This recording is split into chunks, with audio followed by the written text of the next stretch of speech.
Hello crafty friends, I'm Lean from Studio Kato. It has been a month since my last video, but I am back with some last minute Christmas cards using the holiday release from A Pocket Full of Happiness.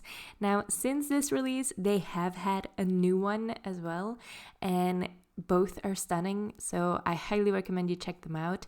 But I still hadn't had time to play with the Christmas release yet, so this is the video of me doing that, I guess. I'm going to make 4 Christmas cards. They're all clean and simple, but I just love these new products. That elegant deer is so stunning, and my favorite is probably this Christmas village set. I am going to, like I said, make 4 cards and just have fun with it. It's been a while since I just had fun in my craft room, and yeah, this was exactly what I needed. Now I started out by cutting this one house from the Christmas Village die set out of 10 different colors of cardstock. I also cut it 10 times out of white cardstock to glue behind each house, and that just gives it a little bit more stability because while I am going to prop these up on foam tape, most of the places on these houses are too small to put foam tape behind, so it's not going to be covered as much as I would like it to be for the stability of the card and for it to hold up well in the mail. So just adding that extra layer of white cardstock behind the houses is just going to give it a little bit, make it a little bit more sturdy for it to go through the mail nicely. So I put as much tiny foam tape pieces behind it as I could, and then I lined up the houses on my grid mat, just one row of houses on my grid mat. Just make sure the bottoms are all straight, and then I can pick it up with a piece of purple tape. I am going to just adhere that down on my grid mat. I'm going to line up the second row of houses using the first one, just adding it on top and using a second piece of purple tape to pick those up, and that is going to be really easy to adhere now. So all I have to do is just peel off all the release paper on those tiny pieces of foam tape, and once that is done, I can first adhere that bottom row of houses. I find it easiest to line something up on the bottom of my card, so I did that first, and then I had that as a guideline to line up that top row of houses as well. And then you gently peel off the purple tape, and that's it really. Now, this did need a sentiment, so I am going to use this Basic Banners Christmas stamp set from Pinkfresh Studio. It is a continuation of this Basic Banners stamp sets. I also have the Celebrate Basic Banners stamp, and there's also an Everyday stamp set, I think. And they are all cut out using the same die. So it's really easy to cut out. I think it's 12 sentiments all at once. And yeah, it's just, I love banners sentiments anyway, because they're really easy to add to your card designs. They're a really simple design element to factor in to your card design. So I always like having them on hand. And for Christmas, I thought it would be a really nice touch to heat emboss all of these in white on gold cardstock. I love the look of white sentiments on gold cardstock. Now you do have to test this out, especially because this is quite a large area to heat emboss, because it's such a large stamp set. You might have to test out your cardstock to see if it can hold up to the heat of your heat tool. Mine I've tested before, so I'm happy with it. It does, shrink a little bit, warp, that was the word I was looking for. Pretty much all cardstock warps when you're heat embossing it, and that does make it a little bit harder to cut out with the coordinating die, because warped cardstock is just cardstock that has shrunk in certain places.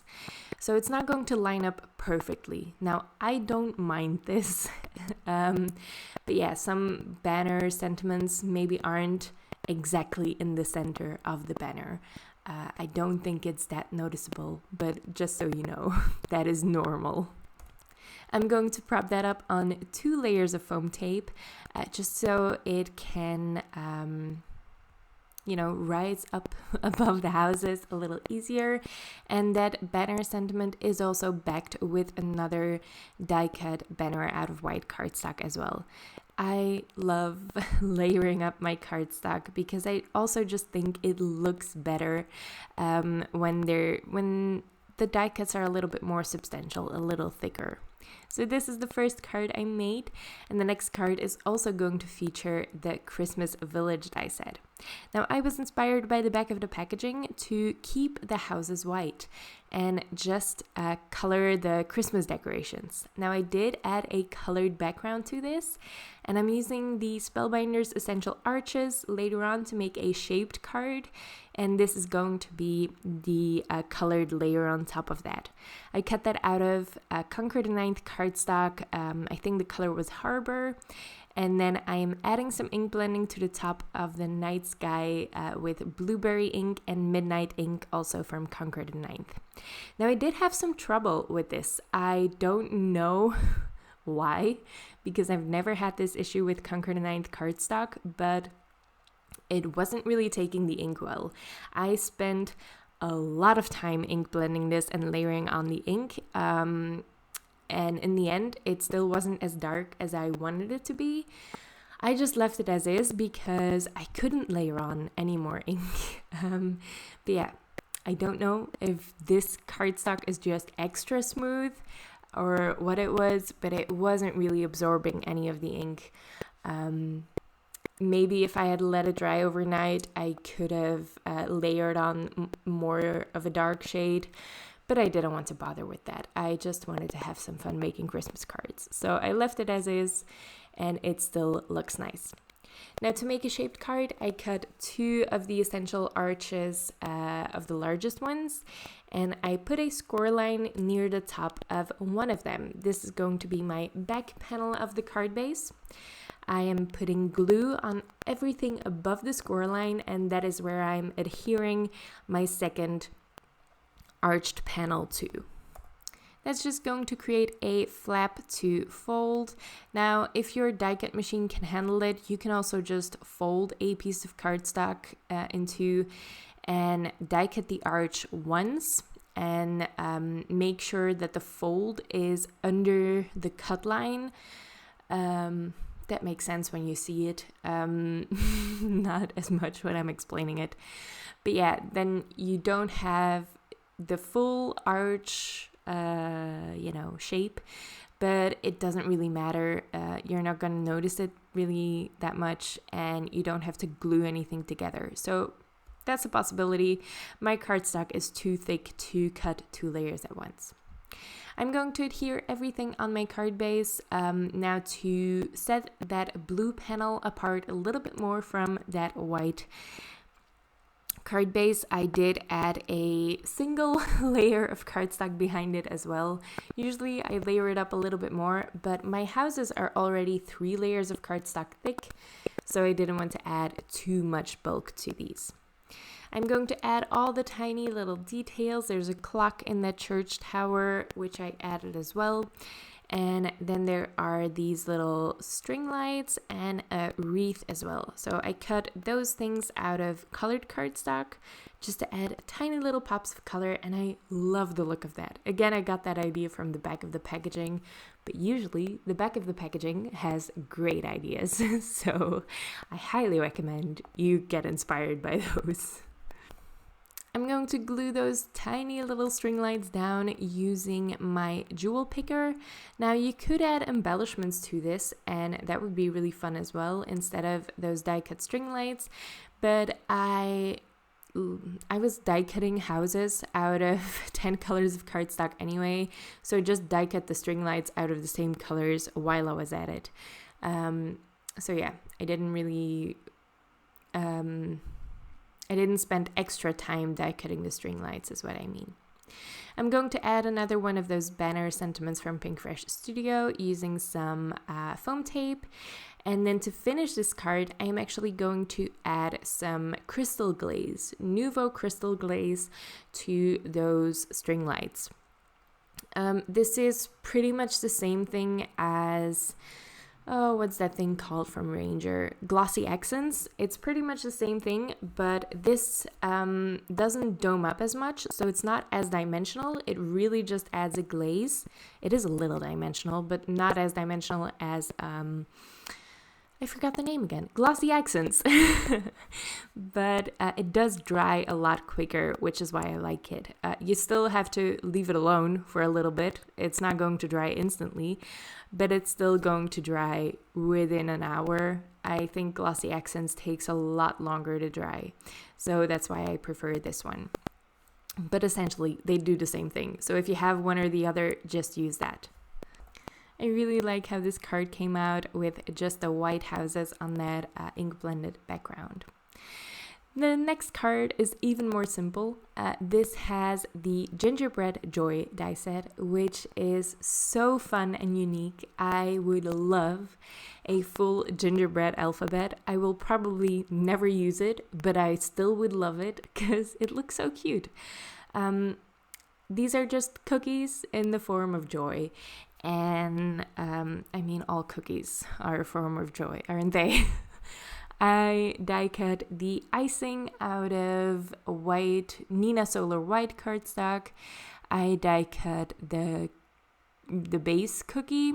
It's layered again, so there are a few layers of white cardstock behind those, and then some wheat cardstock from Concord 9th, which is a beautiful craft color. And I did add a pop of red there as well. This is the cranberry cardstock from Concord 9th. Now the icing is super, super fine detail, so it is a little bit fiddly to add, but you know, it holds its shape nicely, it's fine. But I wouldn't cut this out of thin cardstock. This is Nina Solar White, 110 pounds.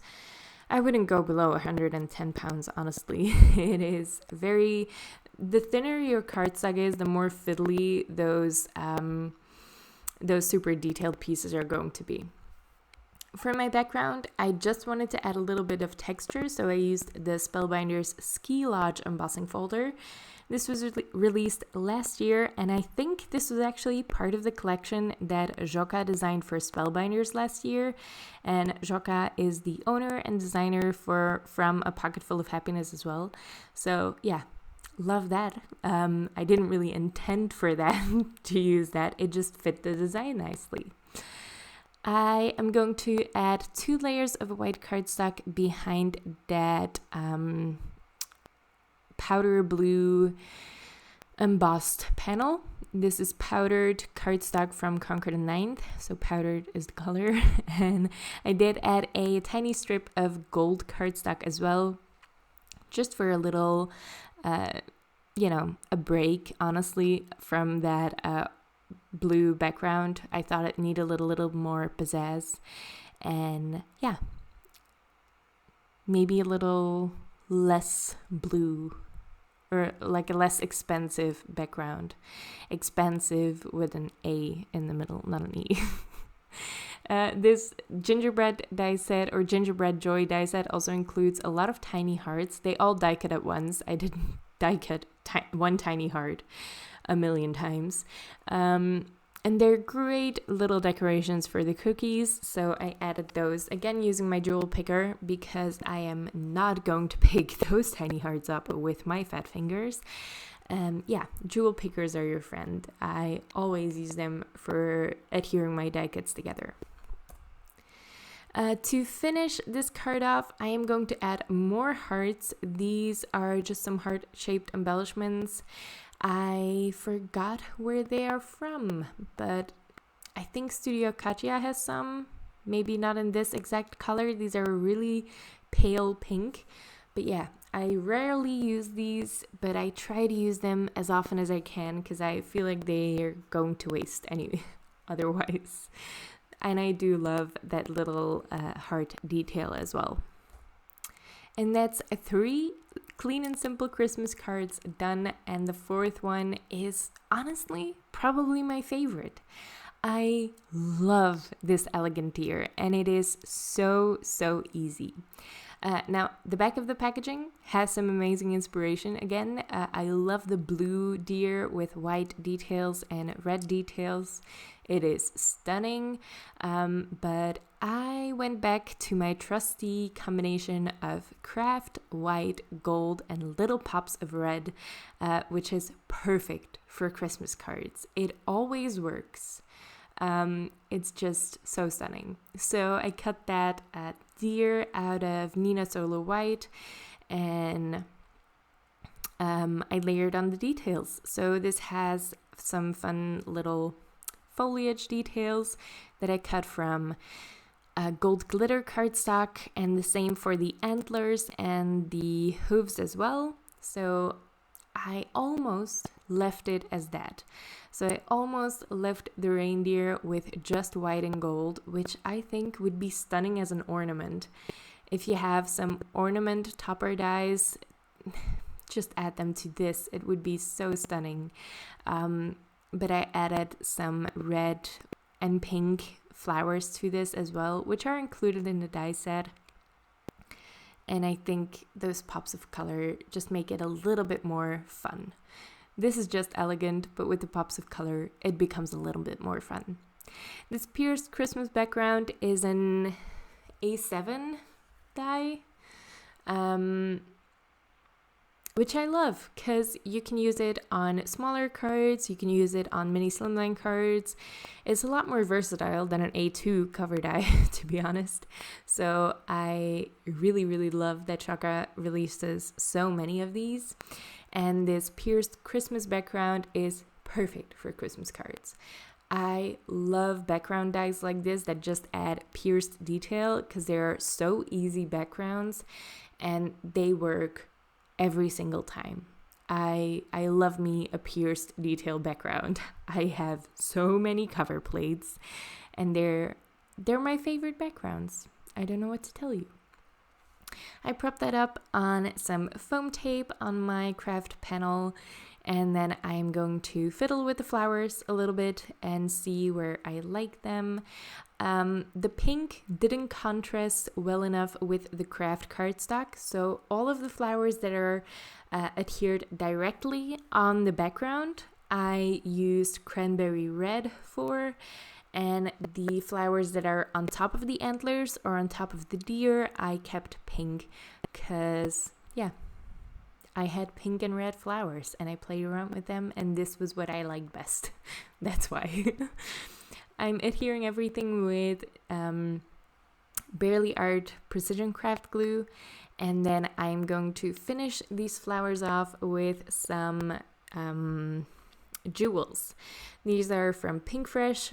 They're metallic gold pearls. Now, the die set, the Elegant Deer die set, does include some flower centers that you could cut out of gold cardstock. I usually don't bother with cutting out floral centers. I much prefer using embellishments for them. I think it's really fun to use them, and a jar of embellishments is going to last you a lifetime anyway, so why not use those for flower centers? So this is it, some fun Christmas card ideas, last minute Christmas card ideas. Now, these are super easy to assemble, super easy to make. Honestly, I spent more time die cutting pieces than I did assembling cards, I think, but that's because I made a card that has 10 houses layered up, so I cut the same die 20 times. That probably added to my die cutting time a lot. I really love these new products from A Pocket Full of Happiness. They are available at scrapbook.com as well. I will have links to everything I used in this video in the description below so you can check it out. Thank you so much for watching, and I promise you I will be back soon with another video. Thank you so much for watching, and I hope to see you next time. Bye!